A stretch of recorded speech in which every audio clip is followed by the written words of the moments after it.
माझे जयहरी काका, नारायण काका आणि प्रकाश काका तर नाही आहे, प्रकाश काका, प्रभाकर काका यांनी सगळ्यांनी मला इथं बोलण्याची संधी दिली आणि सत्यवान काका यांनी मला बोलायची संधी दिली या ठिकाणी. तर मी त्यांचे कोटी कोटी आभार मानते की मला जसं जमेल तसं मी बोलण्याचा, माझा अनुभव मांडण्याचा प्रयत्न करेन. तर पहिले मी बोलणार आहे सद्गुरू. सद्गुरू कुठे आहे आपला ते मी बोलण्याचा प्रयत्न करणार आहे. हा मनुष्य देह कशासाठी निर्माण केला गेलेला आहे याची रचना केली आहे ब्रह्मदेवाने, ते मी सांगण्याचा प्रयत्न करणार आहे. तर ब्रह्मदेवाने 84 योनीपासून 84 लक्ष योनीमध्ये पशु पक्षी प्राणी या सगळ्यांची निर्मिती केली. कशासाठी केली? तर की हे माझं भजन काय, यांच्यामध्ये ज्ञान आहे, बुद्धी आहे. हे पशु पक्ष्यांमध्ये आहे का? नाही आहे. म्हणून त्याने रचना केली देहाची, मनुष्य देहाची. तर का? तर यामध्ये ज्ञान आहे, बुद्धी आहे, त्याचे स्वस्वरूपाची जाणीव पण हा करू शकतो. आणि हा ब्रह्म, आत्मब्रह्म आहे हे सुद्धा याच्यामध्ये आहे. म्हणून या मनुष्य देहाची त्याने निर्मिती केलेली आहे. कोणी? तर ब्रह्मदेवांनी ही निर्मिती केलेली आहे. तर ब्रह्मदेवांनी ही निर्मिती केल्यानंतर काय, आपल्याला या फेऱ्यातून मुक्त करायचं आहे. कोणत्या फेऱ्यातून? जन्म मृत्यूचा जो फेरा आहे या फेऱ्यातून मुक्त करण्यासाठी ब्रह्मदेवाने आपली निर्मिती केलेली आहे की हा ब्रह्मतत्व याच्यामध्ये आहे ते हा जाणून घेईल आणि हा इतरांपर्यंत पोहोचवेल. त्याच्यासाठी मनुष्य देहाची निर्मिती केलेली आहे. तर पुनरुपी जननम पुनरुपी मरणम या फेऱ्यात हा मनुष्य देह अटकला गेलेला आहे. का अटकला गेलेला आहे? या मनाच्या अस्थिरमुळे तो अटकला गेलेला आहे. माझी गाडी, माझा बंगला, माझं हे, माझं ते करण्यातच तो गुरफटला गेलेला आहे. त्याला अजूनपर्यंत हरिनाम काय आहे याची जाणीव झालेली नाही आहे. ही जाणीव करण्यासाठी कुठे जावं लागणार आहे? त्याला सद्गुरूंना शरण जावं लागणार आहे. बरोबर? सद्गुरूंना इकडे शरण जावं लागणार. सद्गुरूंकडे शरण गेल्यानंतरच त्याला ती गोष्ट समजणार आहे. तोपर्यंत समजेल का? नाही समजणार. जोपर्यंत त्याला समजणार नाही की नक्की या हरिनामामध्ये काय आहे तोपर्यंत व्यर्थ आहे सर्व. त्याचा मनुष्य जन्म हाच व्यर्थ आहे. काय बोलते मी समजतंय ना? हा. तर जेव्हा ज्ञानोबा माऊली म्हणतात की मज हृदयी सद्गुरू जेणे तारियो हा संसार करू. जेव्हा सद्गुरू त्याच्यामध्ये आहे, त्याच्या हृदयात जेव्हा सद्गुरू आहे, हा तारणारा या संसारामध्ये तो सद्गुरूच आहे. तुमचं शरीर कशावर चालतंय हो? कशाच्या जोरावर चालतंय? त्या देवाच्या जोरावरच चालत आहे की असंच चालतंय? असंच चालतंय? नाही चालत. देवामुळेच चालत आहे. जोपर्यंत तुमचा आतला सद्गुरू तुम्हाला समजत नाही तोपर्यंत चालेल का हो? नाही चालणार. काय? संताविना प्राप्ती नाही ऐसे वेद देती ग्वाही. जोपर्यंत संतांची प्राप्ती केल्याशिवाय तुम्हाला समजणार नाहीये की तुमच्यामध्ये काय नक्की आहे तोपर्यंत होईल का काही? काहीच होणार नाही. म्हणून संतांना प्राप्त करायला लागेल. त्याच्यासाठी संतांना शरण जावं लागेल. बरोबर? तर म्हणून विशेष आत्ता धरू विवेकावरी.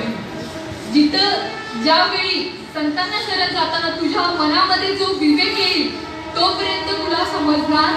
तो जर विवेक आला तर तिथं तो बाद झाला. जोपर्यंत तुझ्या मनात की माझ्या गुरूंनी मला दिलेलं हे नीट आहे की नाही, जोपर्यंत तुला त्याच्यावर काय म्हणतात त्याच्यावर संशय असेल तोपर्यंत तू काही तुझ्यामध्ये बदल होऊ शकत नाही.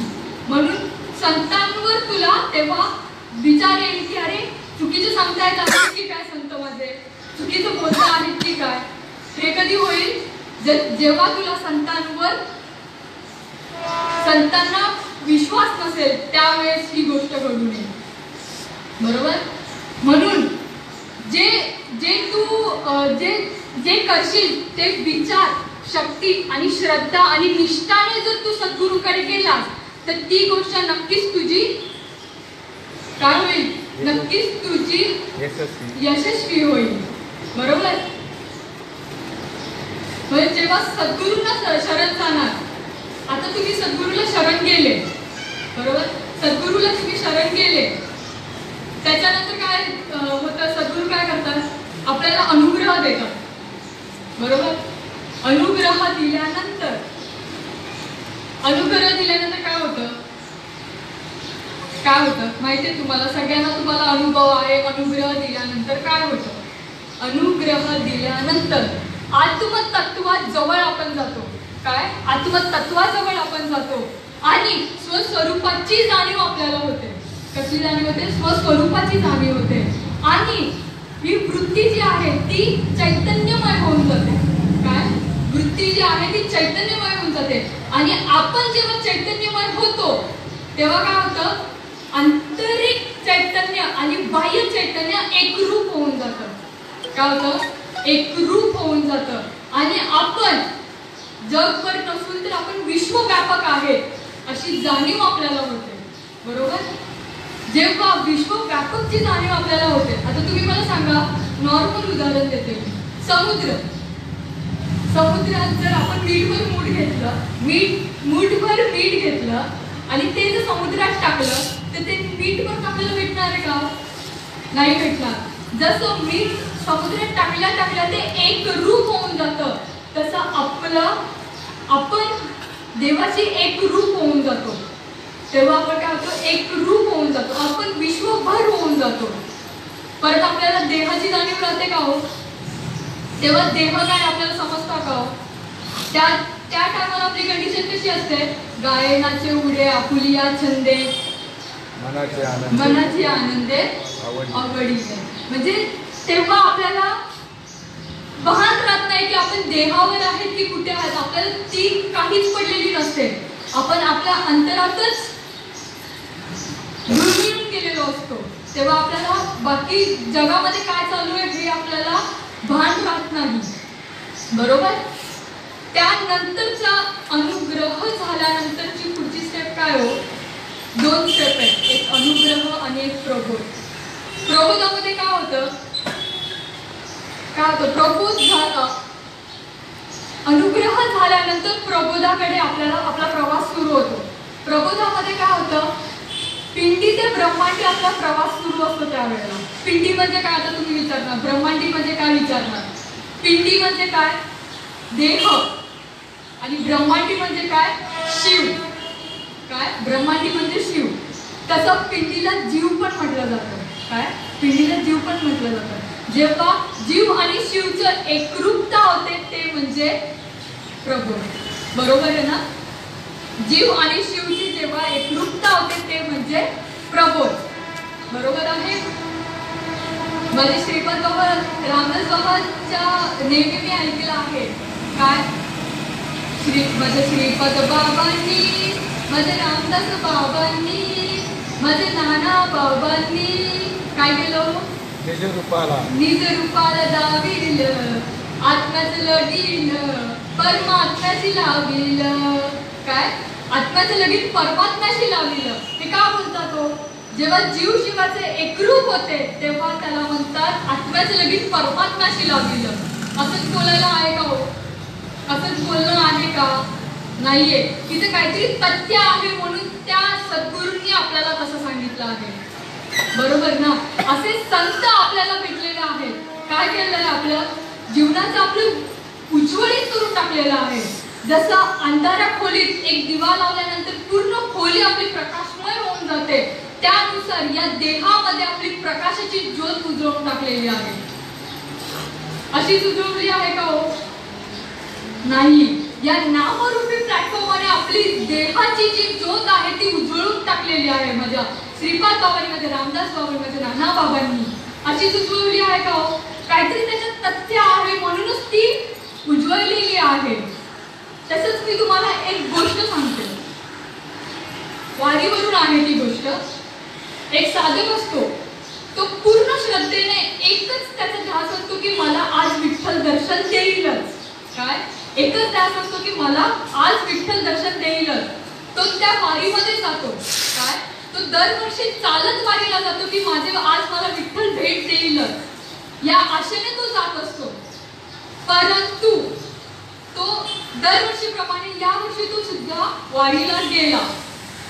गेल्यानंतर त्याने त्याचे चपला एका ठिकाणी ठेवल्या जिकडे तो चप्पल ठेवणारा साधक असतो. म्हणजे त्याचा एक छोटा बिझनेस असतो की चप्पल मी सगळ्यांचे जेवढे साधक येतील तेवढ्यांच्या चपला मी इथं माझ्याजवळ ठेवेल राखून, आणि ते रिटर्न आल्यानंतर त्यांना त्यांच्या चपला देऊन ते ज्या मार्गाला आले त्या मार्गाला जातील असा तो साधक जातो. कोण जो वारीला आलेला चालत असतो तो साधक जातो, पांडुरंगाचं दर्शन घेतो, परंतु त्याची इच्छा पूर्ण होत नाही.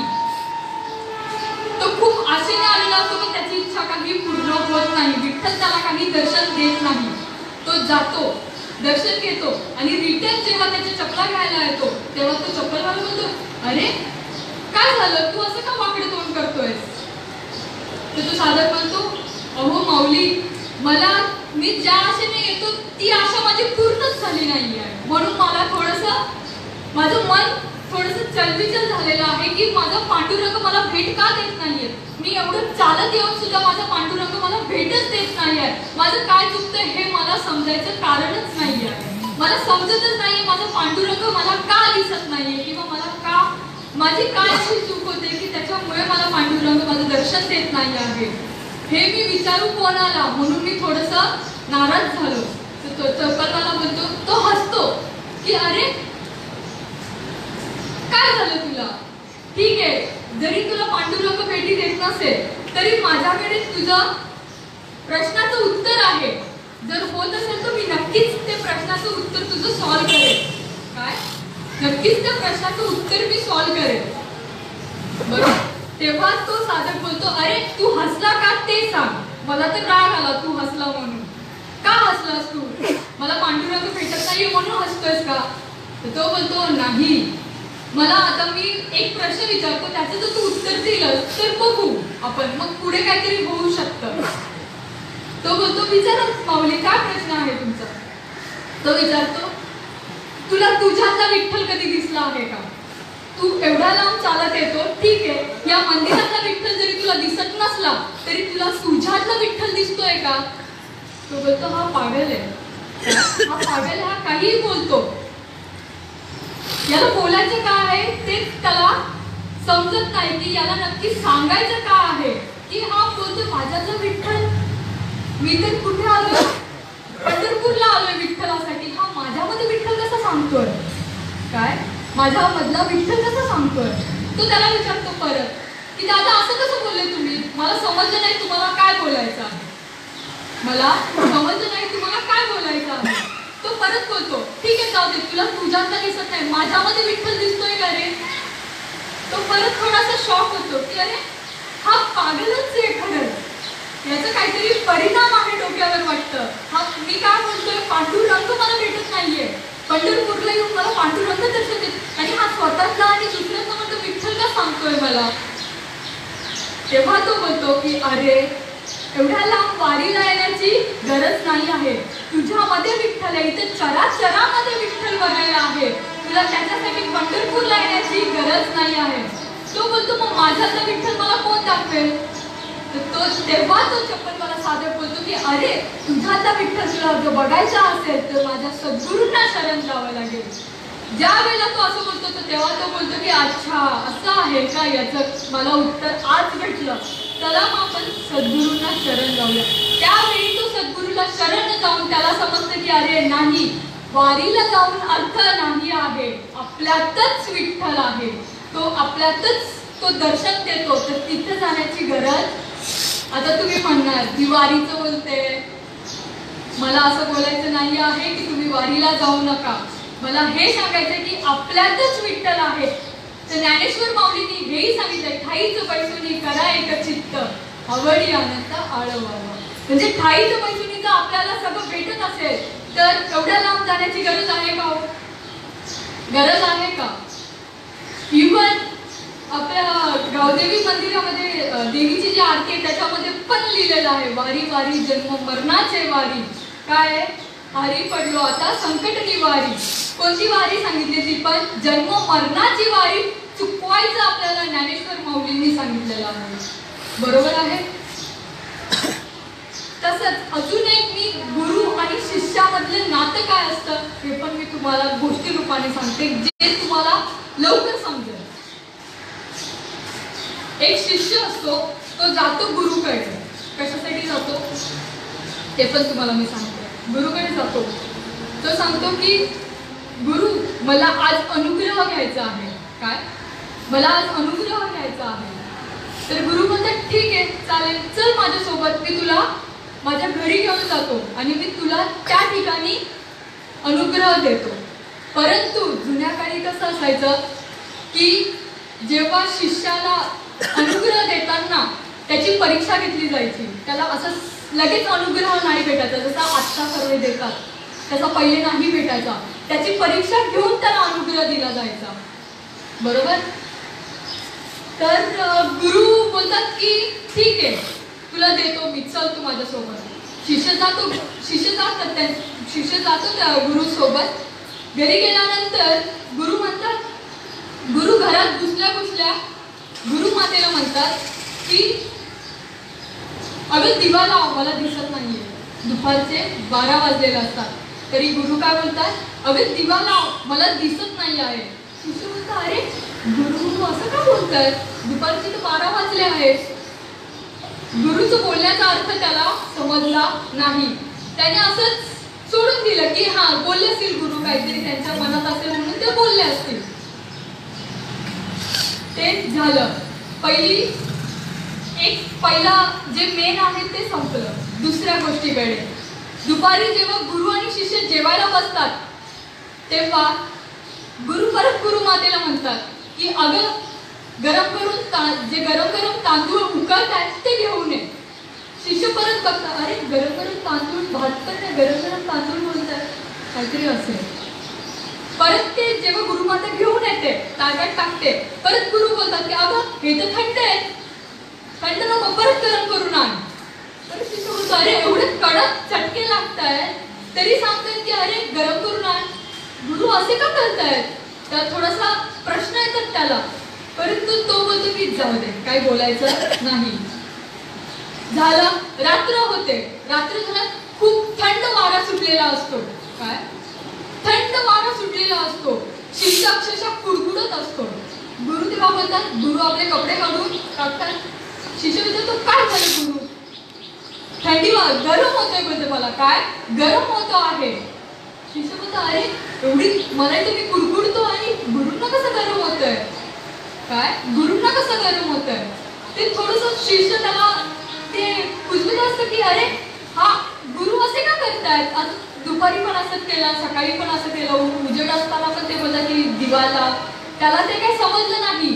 तसंच तो झोपून जातो आणि सकाळी उठतो आणि गुरुंकडे परत जातो की गुरु मला अनुग्रह द्या ना. गुरु म्हणतात अरे मी तुला तिन्ही प्रकारे सांगितलं पण तुला त्याचा काही प्रकाश पडला नाही. तुला मी जे सांगायचा प्रयत्न केला ते तुझ्यापर्यंत पोचलंच नाही. काय? जे मी सांगायचा प्रयत्न केला ते तुझ्यापर्यंत पोचलंच नाही. तर मी तुला कसा अनुग्रह देऊ? मला जे सांगायचं होतं ते तुला समजलंच नाही आहे. तर शिष्य बोलतो की गुरु काय सांगायचं होतं? गोष्ट संपली. सिद्धांत काय होता याच्या मागे? पहिला सिद्धांत काय होता? जेव्हा अनुग्रह देतात तेव्हा काय होतं? अज्ञान जाऊन अंधार जाऊन तेव्हा प्रकाश होतो. तसं अज्ञान जाऊन ज्ञानाकडे आपली वाटचाल होते. बरोबर? दुसरी गोष्ट काय होती? आपली कुंडलिनी शक्ती जागृत होते. काय होतं? तसं जसं भात उकळला जातो तशी कुंडलिनी शक्ती जागृत होते. आणि तिसरं काय होतं? या शरीरावर प्रेम नको करूस, तू देह भान विसरून तुला त्या सद्गुरूंचं नाम घ्यायचं आहे. अशा 3 गोष्टी काय होत्या? गुरूंना सांगायचं होत्या शिष्याला, परंतु त्या समजल्या नाही. कितीही खटाटोप केली तरी त्याला समजल्या का? नाही. वास्तविक सोप्या भाषेत त्या गुरूंनी सांगितलं होतं, परंतु त्याला समजलं का? नाही. खूप सोपं आहे ना. नामक संकीर्तन साधन पै सोपे जळतील पापे जन्मांतरीचे. अरे एवढं सोपं आहे की जन्मांतराचे जे पाप आहेत ते तुझे नष्ट होणार आहेत. परंतु एवढं सोप्या भाषेत ज्ञानेश्वर माऊलींनी सांगितलेलं तरी सुद्धा आजपर्यंत आपल्याला समजत नाही आहे. आपलं जे चालायचं आहे तेच चालू आहे. काय आपलं जे चालायचं आहे तेच चालू आहे. कोटी कोटी यज्ञ नित्य त्याचा नेम, एक हरिनाम जपता घडे. कोट्यावधी यज्ञ केले, जुन्या काळी कोट्यावधी यज्ञ करायचे, कोट्यावधी तप करायचे, तरी सुद्धा काय व्हायचं, पाप नष्ट नाही व्हायचे. जे आता एकदा आठवलं हरिनाम ते तेव्हाच नष्ट होऊन जातं, बाद होऊन जातं. हे कधी समजेलो? आपल्या मायबापांना कधी समजेलो? जेव्हा त्या सद्गुरूंना शरण जाणार त्या वेळेसच समजेल. जावे त्याच्या वंशात तेव्हा कळेल. असंच समजेल का हो? पाण्यातला मासा झोप घेतो कैसा, कसा झोप घेतो पाण्यातला मासा? जेव्हा मासा बनणार तेव्हा तुम्हाला समजेल. असंच समजेल का हो? नाही समजणार. जेव्हा त्या वंशात आपण जाणार तेव्हा समजेल. जसं आता घरातलंच उदाहरण आहे. जोपर्यंत वडील कमवतात त्यांच्या जागेवर जाऊन आपण जोपर्यंत कमवायला शिकत नाही तोपर्यंत आपल्याला समजेल का त्या 10 रुपयाची किंमत किंवा 100 रुपयाची किंमत नाही कळत. जेव्हा आई भाकरी भाजते, जेव्हा चटका लागतो तिला तेव्हा सुद्धा आपण बोलतो की हा ठीक आहे चटकाच लागला. जेव्हा आपल्याला चटका लागतो आणि आपण आई असं ओरडतो तेव्हा आपल्याला समजते की अरे नाही तिला किती वेदना झाल्या असतील. जेव्हा त्या जागेवर आपण जाणार तेव्हाच आपल्याला समजणार की अरे नाही हे काहीतरी वेगळंच आहे. काय हे काहीतरी वेगळंच आहे. त्या ठिकाणी गेल्याशिवाय आपल्याला समजणार नाही. कितीही तुम्ही खटाटोप केली की अरे घे अरे घे घे घे घे हरिनाम घे, माया सारी सोडून दे, समजेल का हो? नुसतं बोलते की जोर जोरात ओरडते. ज्याच्या डोक्यात जायचं त्याच्याच जाईल. सगळ्यांचे जाईल का हो? नाही जाणार. मी जो बोलली की अरे खूप छान आहे, अरे तू खाऊन तर बघ, खाईल का हो? लगेच खाईल का? तो त्याचा संशय येईल, अरे मी तर स्वतः तर खात नाही, दुसऱ्यांनाच खायला सांगते. काय स्वतः तर खात नाही, दुसऱ्यांनाच खायला सांगते म्हणजे काय नक्कीच काहीतरी याच्यात दोष आहे म्हणून मी सांगते. एवढं ओढून ओढून सांगते काहीतरी दोष आहे म्हणून सांगते असं समोरचा विचार करतो. पण तो हा विचार करत नाही की याच्यामध्ये काहीतरी तथ्य आहे म्हणून ती सांगते आहे. काय याच्यामध्ये तथ्य आहे म्हणून ती सांगते आहे. काय जोपर्यंत आपली श्रद्धा आणि निष्ठा जोपर्यंत आपला बसत नाही त्या सद्गुरूवर तोपर्यंत तिकडे टाळच आहे. मग तुम्ही डोकं फोडा नाहीतर काहीही करा. जोपर्यंत त्याच्या मनातून त्याची विश्वास त्याचा जागृत होत नाही तोपर्यंत तुम्ही कितीही प्रवचन करा, कितीही कीर्तन करा, सगळं व्यर्थ आहे, सगळं पाण्यात आहे. तसंच श्रद्धा आणि निष्ठाचा मी बोलली त्याच्यावरून माझा स्व अनुभव म्हणतात ना अशी गोष्ट आहे की एक शिष्य आहे असा ज्याचं बोलणार ना तुम्ही की तो शून्य होता पहिले. त्याच्याकडे खूप तो गरीब होता. काय परिस्थिती त्याची जास्त नव्हती. परंतु जेव्हा त्याला नाम प्राप्त झालं किंवा अनुग्रह प्राप्त झाला आणि त्या नामाने तो आज श्रीमंत आहे. काय तो श्रीमंत आहे. परंतु तो आजही गुरु पौर्णिमेला गुरुला भेटल्याशिवाय राहत नाही. आता तुम्ही म्हणणार याचा अर्थ काय तुला सांगायचा होता? त्या गोष्टीचं त्या माणसाचं मनुष्याचं मी काय इथं वर्णन करते बसून आज. त्याच्यामध्ये मला एक गोष्ट आवडली आहे. काय तर त्याच्यातलं जे श्रद्धा आणि जी निष्ठा आहे गुरुबद्दलची तो आज भलेही श्रीमंत असेल, त्याच्याकडे किती गडगंज पैसा असू दे, परंतु त्याने जेव्हा जे गुरुला मानलं होतं ते आजपर्यंत तो मानतो आहे आणि त्या श्रद्धेनेच तो गुरु समोर झुकतो आहे. ही जी गोष्ट त्याच्यातली आहे तीच मला खूप आवडली आहे. म्हणून मी आज त्या मनुष्याचं इथं वर्णन केलं आहे. काय तर गुरुवर जी श्रद्धा आहे आणि जी निष्ठा आहे ती अशी असली पाहिजे. काय गुरुवर जी श्रद्धा आणि निष्ठा जी आहे ती अशी असली पाहिजे, तेव्हाच काहीतरी होईल. नाहीतर मी जसं सांगितलं तसंच की पुनरुक्ती जनन पुनरुक्ती मरण, हेच राड्यात तुम्ही अटकले जाणार आहे. काय या राड्यात तुम्ही अटकले जाणार आहे. जसं माचीसची काडी आहे, माचीस पेटी आहे, ती जर पाण्यात डुबवली तर तिचा काही अर्थ आहे का नंतर? काहीच अर्थ नाहीये. परंतु एक जर काडी घेतली आणि ती जर पेटवली आणि ती जर कुठेतरी टाकली तर ती खूप ठिकाणी भस्म करू शकते, खूप काही भस्म करू शकते, ती रोखली सुद्धा जाणार नाही. तसं हे एक हरिनाम आहे ज्याच्याने काय होतं, पूर्ण आपलं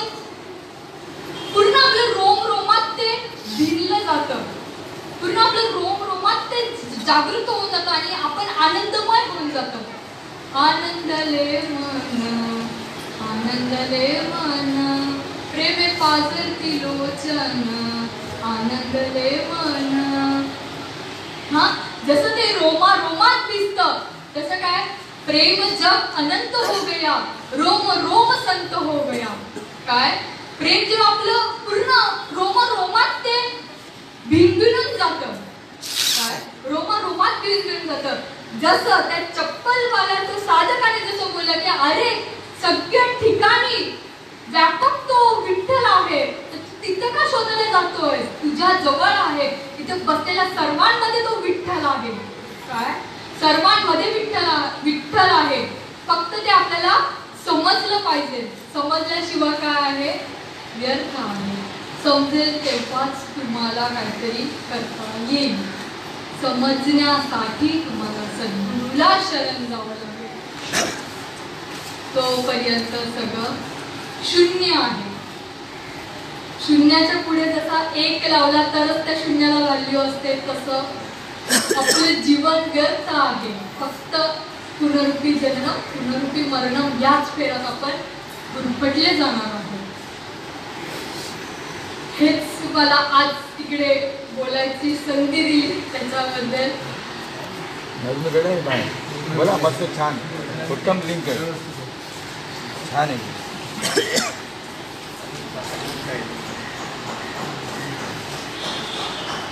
माझं हृदय सद्गुरु तेने तारी लोभा संसार पुरी म्हणून विशेष असता गुरु पुढे का.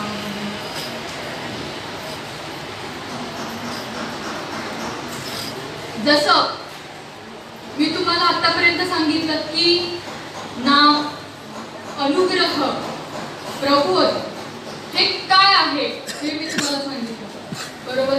आता हे किती जणांना समजलंय हे तर मला नाही माहिती. ज्यांना अनुभव आलेला आहे त्यांना तर हे चांगलंच माहिती आहे किती पद नामाच्या जोरावर आपण काय काय करू शकतो. आणि जेव्हा ते भिनभिनलं जातं तेव्हा तुम्ही कितीही ब्रेक मारला जातो का हो, मारलाच जात नाही. कितीही मारण्याचा प्रयत्न करा, जसं गाडीला एकदा रेस दिल्यानंतर ती थांबूच शकत नाही. रेस देऊन ठेवल्याने ब्रेक दाबताय, ती काय करते, जागेवर भ्रुम भ्रुम भ्रुम भ्रुम करते. काय जागेवर भ्रुम भ्रुम भ्रुम करते. तसं या देहाचं झालेलं आहे. काय झालेलं आहे, जेवढं तुम्ही त्याला रेस देणार तेवढा तो सुसाट पळतो. काय तेवढा तो सुसाट पड़तो. इस बंगले को 10 दरवाजे, बीच में पवन खंबा, आवत जावत किसी ने नहीं देखा, यही बड़ा अचंबा. बंगला खूप बनाया वे, अंदर नारायण सोया. हा नारायणला कधी जागवणार हो तुम्ही, कधी जागेल? असंच जागेल का हो? जागे तू 100 पिढ्या गेला तरी जागणार नाही तो. जागेल का? ज्याला नाही समजलं तो बोलतो अरे इथं नारायण जागवायला सांगते, बघू आपण जागतो का? जागरे नारायण जागेल का हो? जोपर्यंत आतून ती लिंक भेटत नाही तोपर्यंत तो जागणार नाही. माझ्या नानाने जरी मला दिलेलं असलं तरी पण त्याची एक रीत आहे. काय त्याची एक रीत आहे, ती रीत केल्याशिवाय होईल का हो? जसं जेवण आता आई सांगेल जागे चपात्या कर, चपात्या असेल पण ती का हो? तिकडे जाऊन मी ते उभी राहिली गॅसवर, आईने सांगितलं चपात्या कर, आईने सांगितलं चपात्या कर. होतील का चपात्या? 100 पिढ्या गेल्या तरी त्या चपात्या होणार नाही. त्याचं आईने सांगितलं की अगं पाणी घ्यायला लागतं, पीठ घ्यायला लागतं, मग ते मळलं जातं. मळल्यानंतर मग त्याचे गोळे बनवले जाते, मग लाटलं जातं आणि मग ते तव्यावर शेकल्या जातात. तेव्हा चपाती बनेल. त्याच्याशिवाय बनेल का हो?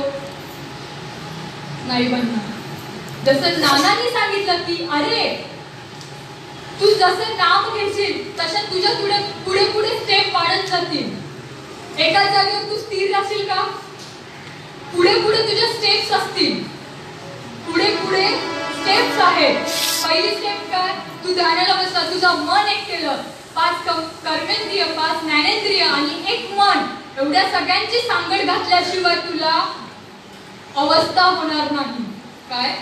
एवढ्यांची सगळ्यांची सांगड घातल्याशिवाय तुझी अवस्था होणार नाही. जर मी ध्यानाला बसलीये आणि दुसऱ्या बाजूला कोण काय करताय ते जर मी बघते, माझं मनच स्थिर नाहीये, तर माझी अवस्था होईल का? कितीही काही करा तुम्ही, होणारच नाही. त्याच्यासाठी काय करायला लागेल? पहिले तुम्हाला मनाला स्थिर करायला लागेल की अरे नाही, त्याच्यामध्ये काहीतरी तथ्य आहे, त्याच्यामध्ये काहीतरी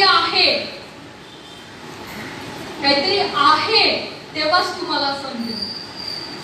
काय? तेव्हाच तुम्हाला समजेल. असे म्हणून मी माझे 4 शब्द संपवते. जे काही चुकलेलं असेल किंवा जे काही माझ्या तोंडातून बोलता बोलता निघून गेलं असेल, जे काही चुकलेलं असेल, जे काही माझ्या तोंडातून निघून गेलेलं असेल, ते माझी प्रकृतीचा दोष. आणि तुमची एक मुलगी म्हणून तुम्ही मला ते सांगा की अगं बेटा इथं चुकलेलं आहे, त्याच्यात मी अजून पुढे जाऊन माझी चुकी सुधरू शकेल, असं माझं समजून घ्या जरा. तुमची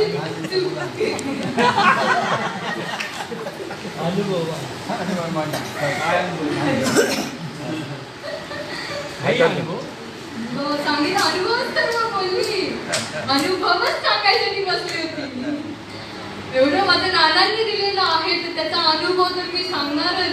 तोच सांगितलं मी आज की नक्की अनुग्रह घेतल्यानंतर काय होतं, प्रबोधानंतर काय होतं, या स्टेप ज्या आहेत त्या क्लिअर आहेत की नाही या तुम्ही क्लिअर करून बघा की नक्की हिने सांगितलेलं काय आहे आणि मी करतो काय आहे. काही फेरबदल तर नाही आहे. पहिल्यापासून जे चालत आलेलं आहे ब्रह्म, अत्री, दत्त, जसं नारायण, बलदेव, सगळ्यांनंतर जी आपली मालिका आहे, श्रीपाद बाबा, नाना बाबा, ज्या जसंच्या तसं चालत आलेलं आहे. तुमच्याकडे दुसरं आहे का हो? माझ्याकडे दुसरं आहे का हो? मी नानांची नाते म्हणून दुसरं दिलंय का हो मला?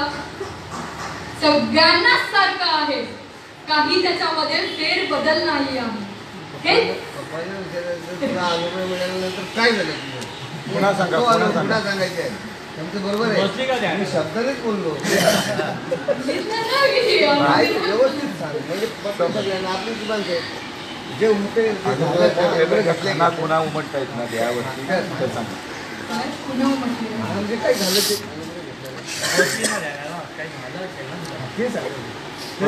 देवावर नव्हती ना तेव्हा जास्त समज जास्त काय भानावर आल्यानंतर काय झालं ते भानावर आल्यानंतर तू काय होतं प्रेम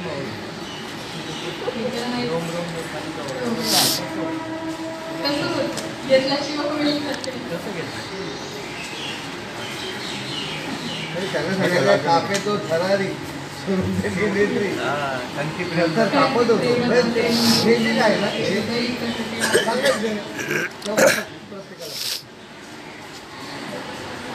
मी माझा अनुभव जेवढा होता तेवढा उत्तम सांगितला. अनुभवच सांगितला. जर का अनुभव जो सांगितला ना तर डोळ्यातून अश्रू पाहिले. तुझ्या अनुभवाला आम्ही एकरूप झालो.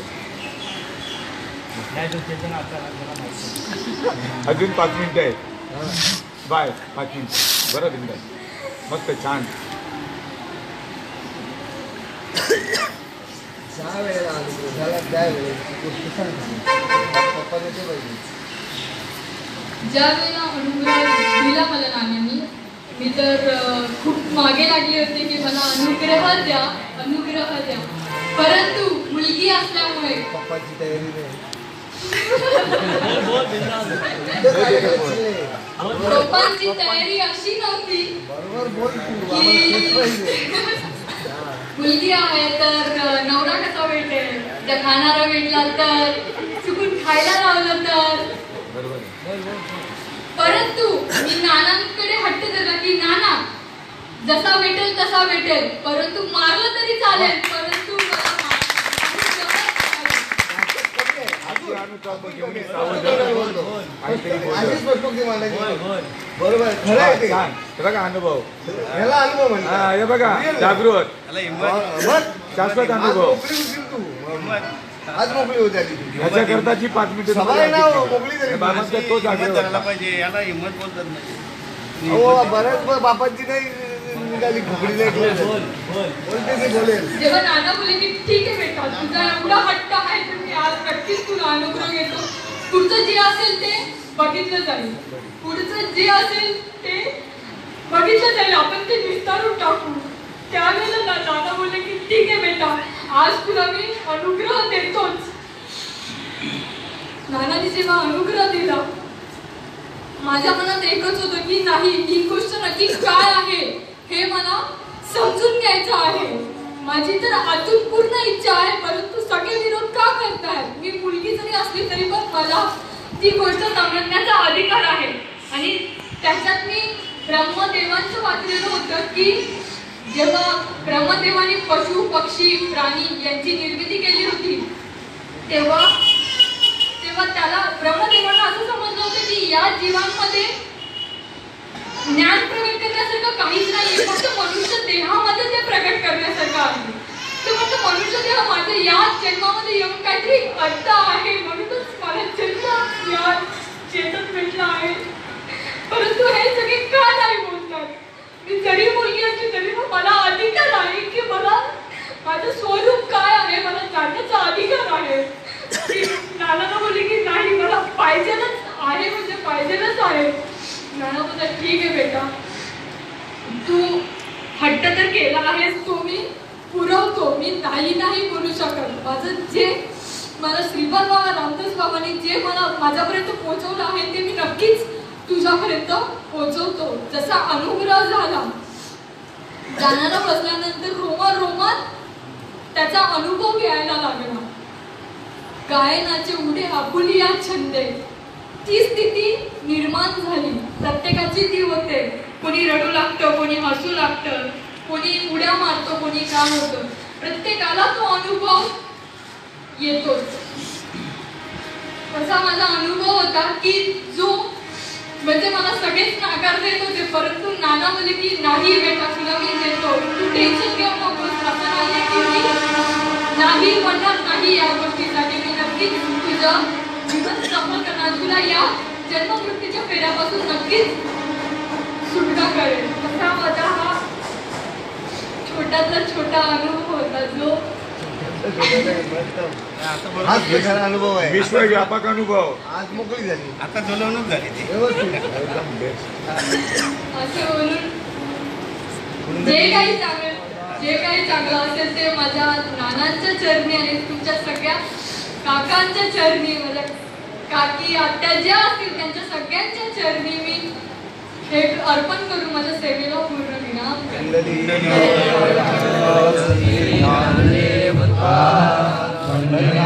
भगवान की जय, मौली ज्ञानेश्वर महाराज की जय.